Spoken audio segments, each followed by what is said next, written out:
RSI가 맞을 때도 있고 스토캐스틱이 맞을 때도 있어요 라고 생각을 하실 수가 있겠죠. 둘 중에 더 맞는 걸 택하라는 거예요. 하나는 버리셔야 돼요. 이걸 굳이 같이 볼 이유가 없는 거예요. 이 부분들을 모르고 그냥 보조지표를 사용하신 분들이 너무 많아요. 그게 좀 안타까워 가지고 이 강의를 준비를 했어요. 안녕하십니까, 해외 선물의 시조새 남한산성입니다. 이번 시간에는 특별하게 보조지표가 무엇인지, 여러분들이 굉장히 보조지표를 잘못 활용하고 있더라, 이런 부분에서 좀 더 여러분들이 보조지표를 쉽고 적정하게 사용할 수 있도록 여러분들에게 좀 추가적인 설명을 드리기 위한 강의를 준비를 했습니다. 오늘 이 보조지표 강의를 한 이후에는 여러 가지 보조지표에 대해서 예전 거, 그 다음에 요즘에 핫트렌드한 보조지표까지 쭉 연달아서 강의를 해 드릴 예정이에요. 그러니까 여러분들 잊지 마시고 구독, 알림 설정 꼭 해주시기 바라겠습니다. 먼저 보조지표에 대해서 설명을 드리도록 하겠습니다. 보조지표, 여러분들 다 아실 겁니다. 후행성이다. 우리가 보는 차트에서 가장 빠른 게 뭔지 아십니까? 1번 거래량입니다. 2번 캔들이에요. 이 거래량에 의해 가지고 매수냐 매도냐, 이걸로 캔들이 양봉이냐 음봉이냐로 만들어지는 거죠. 여기까지 다 아실 거예요. 그러니까 매수 쪽에 거래량이 많냐, 매도를 한 거래량이 많냐, 이거에 따라서 캔들로 표시가 되는 겁니다. 그래서 차트에서 가장 빠른 게 캔들이에요. 사실상 거래량도 표시가 되지만 이게 지금 매수 거래량인지 매도 거래량인지 정확히 알 수가 없죠. 해외선물 같은 경우에 이 캔들들이 모여서 세 번째 파동을 만들어요. 3파가 됐든 5파가 됐든 조정파가 됐든 파동을 만들겠죠. 이 파동들이 모여가지고 추세를 만듭니다. 그리고 다섯 번째가 뭐냐, 거래량, 캔들, 파동, 추세, 이걸 각각의 계산식으로 조합을 해서 나온 게 바로 보조지표예요. 그러니까 얼마나 보조지표는 후행성입니까? 단편적으로 예를 들어서 5일 이동평균선은 뭐냐, 5분봉에서는 캔들 5개, 15분봉 15분짜리 캔들 5개, 60분봉 캔들 60분짜리 5개의 평균선이에요. 그러니까 뭡니까? 일단 캔들이 만들어져야 그걸 계산을 해서 평균값으로 선이 나타나는 거겠죠. 여러분들이 이해하기 편하게 주식에서 오늘 첫 상장된 날이에요. 5분봉 차트라고 했을 때 5분봉에 캔들 4개까지는 이동평균선이 나올 수가 없어요. 6개째 때 찍 하나 이제 그어질 겁니다. 이런 개념이에요. 5일 이동평균선이라는 것은 무조건 60분봉이 됐든 1봉이 됐든 주봉이 됐든 상관이 없습니다. 보고 계시는 타임에 맞는 캔들의 봉에 5개예요. 20일 이동평균선이라는 것은 20개의 캔들의 평균선이에요. 캔들이 먼저 나타나야 후행적으로 보조지표가 나타나는 거예요. 모든 보조지표들이 다 그렇습니다. 두 번째로는 착시현상이 발생이 됩니다. 이 착시현상은 뭐냐, 쉽게 얘기해서 오실레이터로 형성된, 여러분들이 많이 사용하고 있는 스토캐스틱 한번 보도록 할까요? 스토캐스틱 같은 경우에 골드크로스가 나려고 해요. 그래서 나는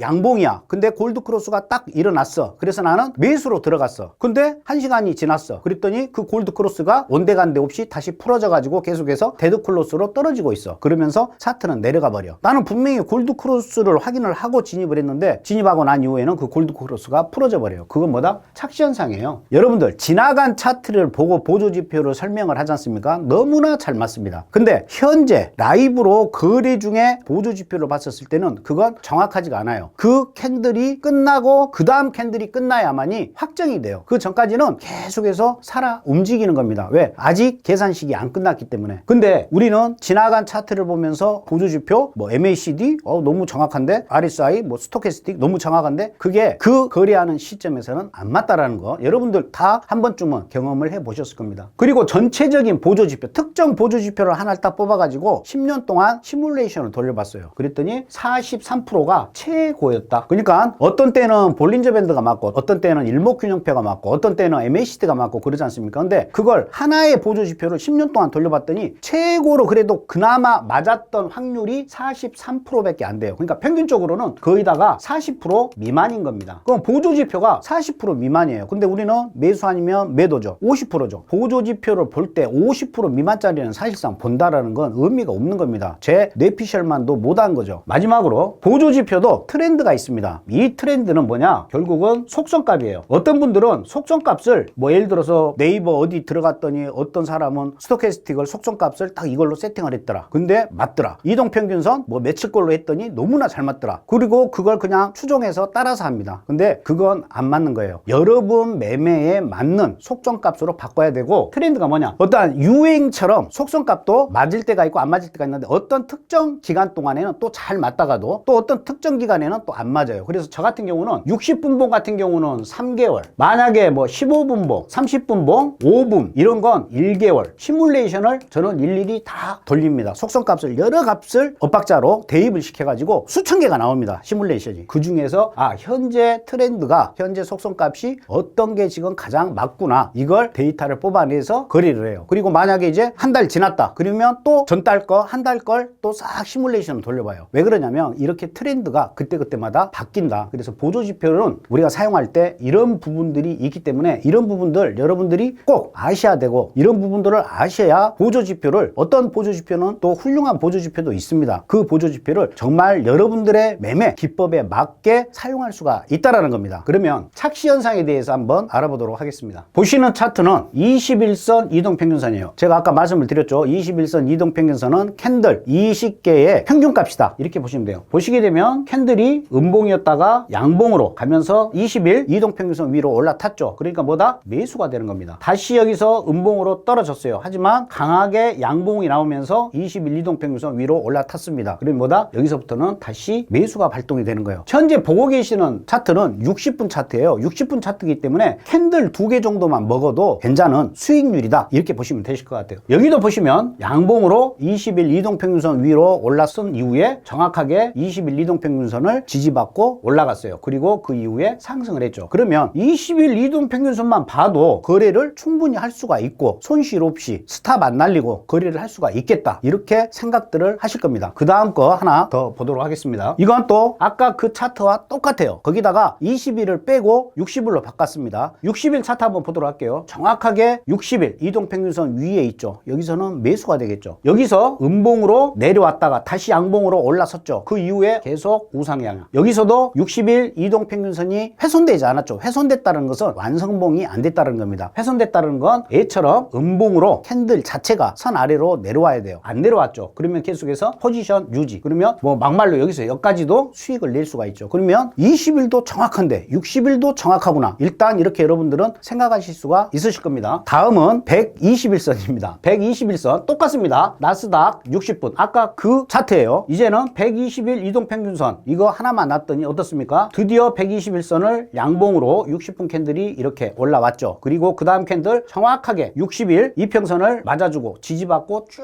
올라가죠. 어때요? 20일 이동평균선도 정확했고 60일 이동평균선도 정확했고 120일 이동평균선도 정확했고 그러면 저는 여러분들한테 이동평균선만 보고 거래하십시오. 절대 손실이 없습니다. 만약에 이동평균선 아래로 이탈되면 바로 손절과 동시에 이때부터는 매도가 됩니다. 어떻습니까? 그러면 여러분들 와 맞네 정말 대단하네 그러실 거예요. 그냥 제가 아무 선 11일 이동평균선을 또 그려봤어요. 양봉으로 이렇게 올라왔죠. 올라온 이후에 올라타니까 어떻다? 매수다. 여기도 어때요? 너무나 그냥 기가 막히고 이쁘죠. 딱 올라탔죠. 올라타면 매수야. 어때요? 이거 못하는 사람 없겠죠. 그냥 계속 기다리고 있는 거야. 11일 이동평균선 하나 그려놓고 그리고 제가 여러분들한테 이동평균선 위로만 올라타면 조정 줄 때 그냥 매수 들어가십시오. 무조건 이것은 백틱을 먹습니다. 라고 여러분들한테 이야기를 해요. 그러면 수익이 났죠. 여기서도 훼손되지 않았죠. 여기서 이제 음봉으로 떨어졌어요. 음봉으로 떨어지고 다시 양봉으로 이쁘게 11일 이동평균선 위로 올라타고 조정 주고 훼손되지 않았죠. 또 수익이겠죠. 그럼 저는 여러분들한테 그러겠죠. 20일, 60일, 120일선 물론 맞겠죠. 근데 그보다도 11일선 이동평균선을 우리는 사용을 하셔야 됩니다. 이게 더 정확합니다. 그러면 여러분들은 아 맞아 또 이러실 거예요. 이렇게 모든 이동평균선은 어떤 걸 갖다 대도요 다 맞아요. 그렇기 때문에 제가 항상 여러분들한테 말씀드릴 때 여러분들의 매매 기법이 이 세상에서 가장 좋은 필살기다라고 말씀드린 이유가 현재 하고 있는 매매 기법에 더 충실하고 그 매매 기법을 발전해 나가시는 게 오히려 좋은 거지 어느 누가 어떤 보조지표를 썼더니 좋더라 어떤 누가 보조지표를 썼더니 좋더라 이거 그냥 가져와 가지고 그 사람 거 그대로 베껴서 쓰는 건 아무런 의미가 없다라는 걸 여러분들한테 강조를 드리기 위해서 말씀을 드리는 겁니다. 그래서 여러분들이 보조지표를 사용할 때 제발 좀 아무거나 그냥 갖다가 쓰지 마시라는 거예요. 이런 속임수들이 굉장히 많이 발생이 돼요. 사실상 이동평균선은 말이죠. 뭐 나중에 또 이동평균선 편에서 제가 말씀을 드리겠지만 이동평균선은 단기이평선, 중기이평선 그냥 이 두 가지만 보시고요. 뭐 이런 거 올라타고 말고 이런 거 따지지 말고 단기이평선이 중기이평선을 골드 크로스가 될 때 이때가 전체적인 매수 시그널이다. 여러분들 많이 배웠던 정배열이냐 역배열이냐 이런 부분만 여러분들이 따지면서 거래를 하시는 게 훨씬 이동평균선의 활용도에서는 더 좋다. 저는 개인적으로 그렇게 생각을 합니다. 또 여기서 한 가지 여러분들이 또 가장 또 실수하는 부분에 대해서 설명을 드리겠습니다. 보조지표는요. 여러분들 HTS 보면 보면 이런 큰 카테고리가 나올 거예요. 가격 지표, 모멘텀 지표, 변동성 지표, 추세 지표. 여기에는 이제 플러스 거래량 지표라는 게 있죠. 근데 저는 이제 거래량 지표는 빼고요. 중요한 4개 지표를 잡았어요. 그러면 가격 지표에는 보통 일목균형표, 볼린저 밴드, 변동성 지표. 그러니까 얼만큼 앞으로 변동성이 있겠느냐. 그 지표는 이격도와 LRL, LRS가 있어요. 모멘텀 지표. 현재 상승할 수 있는 모멘텀, 하락할 수 있는 모멘텀이 얼만큼 있느냐. 이걸 따지는 게 RSI와 스토캐스틱이에요. 추세 지표. 현재 추세가 상승 추세냐, 하락 추세냐, 비추세냐. 이러한 추세가 있냐, 없냐를 따지는 게 MACD와 파라볼릭입니다. 이 대표적인 보조 지표들이 이렇게 있어요. 이 각각의 보조 지표에 대해서 여러분들한테 제가 설명을 드릴 겁니다. 아까 모든 보조 지표는 후행성이라고 그랬죠. 그러면 이 가격 지표에도 장단점이 있어요. 모멘텀 지표도 장단점이 있겠죠. 추세 지표도 마찬가지, 변동성 지표도 마찬가지. 제가 드리고 싶은 말씀 뭐냐? 여러분들 차트에다가 보조 지표를 한 2개 정도 다 탑재가 돼 있을 거예요. 근데 일목균형표와 볼린저 밴드를 같이 쓴다? 장점은 있겠지만 단점이 그만큼 크다. 나머지 변동성이나 추세나 모멘텀은 다 무시하고 그냥 가격 지표만 보고 있는 거예요. 모든 지표는 다 장단점이 있단 말입니다. 그래서 제가 드리고 싶은 말씀은 가격 지표 중에 하나만 태그를 하는 거예요. 그리고 이 가격 지표의 단점을 추세 지표가 됐든 모멘텀 지표가 됐든 변동성 지표가 됐든 이렇게 2개 정도의 지표로 봐야 그 보조 지표가 그나마 확률적으로 40% 미만인 것이 70%, 80%까지 올라가는 거예요. 그러면 일목균형표와 RSI를 본다. 이 조합은 괜찮죠. 근데 또 어떤 사람들은 RSI와 스토캐스틱을 또 같이 놓고 보는 사람이 있습니다. 아무런 의미가 없어요. 이것도 택 1이에요. 이걸 왜 같이 봅니까? 똑같은 모멘텀 지표인데 RSI가 맞을 때도 있고 스토캐스틱이 맞을 때도 있어요 라고 생각을 하실 수가 있겠죠. 둘 중에 더 맞는 걸 택하라는 거예요. 하나는 버리셔야 돼요. 이걸 굳이 같이 볼 이유가 없는 거예요. 이 부분들을 모르고 그냥 보조 지표를 사용하신 분들이 너무 많아요. 그게 좀 안타까워가지고 이 강의를 준비를 했어요. 그리고 이제 앞으로 각각의 보조 지표에 대해서 여러분들이 어떻게 활용을 해야 정확하게 활용을 할 수 있는지에 대해서 설명을 드릴 건데요. 아무튼 여러분들이 보조 지표를 사용하실 때는 이렇게 가격 지표와 추세 지표, 뭐 예를 들어서